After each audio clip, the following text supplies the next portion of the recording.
peine 4 600 000 habitants. Monarchie parlementaire où les citoyens tutoient leurs députés et leurs ministres. Un pays riche de son gaz et de son pétrole. Mais la Norvège, c'est aussi une culture de protestants rigoristes. On ne badine pas avec l'argent public. La transparence financière est un dogme, la corruption des élus, un péché capital. Et ce pays, c'est aussi celui d'Eva Joly. La juge franco-norvégienne travaille depuis 5 ans à Oslo. En France, elle a instruit l'affaire Elf et obtenu la condamnation de la plupart de ses dirigeants. Elle conseille désormais le gouvernement norvégien pour la lutte contre le blanchiment. Ici, Eva Joly est une célébrité. Pour autant, pas question de mener grand train. Elle est soumise aux mêmes règles que n'importe quel fonctionnaire. Ses déplacements, par exemple. Aujourd'hui, elle se rend en province à une conférence. Les règles disent qu'on doit faire les transports par les moyens les moins chers et les plus rapides, compatibles avec la mission. Donc, nous sommes censés marcher à pied ou... Marcher, même si la gare se trouve à 10 bonnes minutes de son bureau. Ou prendre les moyens de transport en commun. Les transports en commun, et surtout pas le taxi. Au début, lorsqu'elle revenait d'une mission à l'étranger, Eva Joly rentrait chez elle en taxi et se le faisait rembourser par l'État. Habitude scandaleuse aux yeux de la presse qui l'a vite rappelée à l'ordre. Le titre était « Eva Joly vit grassement au dos de l'État » ou quelque chose comme ça.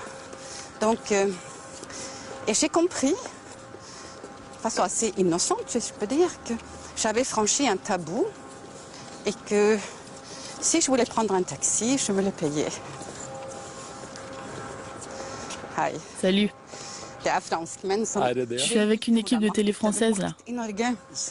Je leur raconte mon histoire avec les taxis.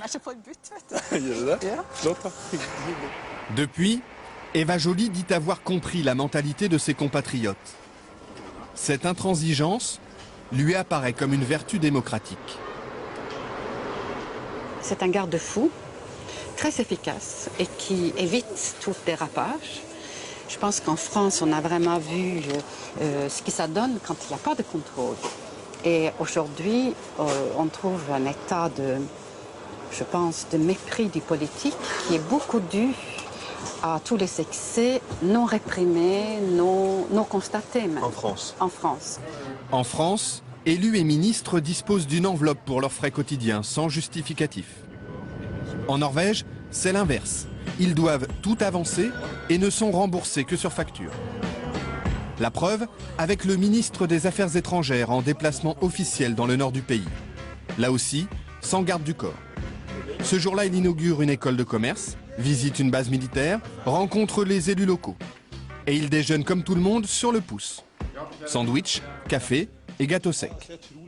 Cette fois-ci, ce sont ses hôtes qui l'invitent. Le ministre n'a rien à débourser. C'est lui qui paie le café. Mais d'habitude, il dispose d'un forfait très serré. 50 € pour 2 repas, 120 € la nuit d'hôtel. Il y a une limite pour chaque jour, hôtel, repas, couvert. Et si on dépasse cette somme, on doit le payer de votre poche. De son poche.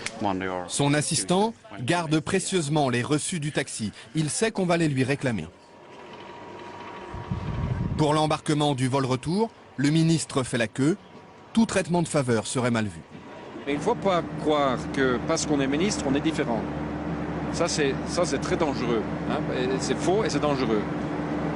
Au contraire, il faut montrer, à mon avis, qu'on peut vivre la vie de tout le monde, faire l'expérience de tout le monde, être proche de cette vie que tout le monde vit. Parce que ça donne à la fin une crédibilité à la politique qu'on essaye de mener.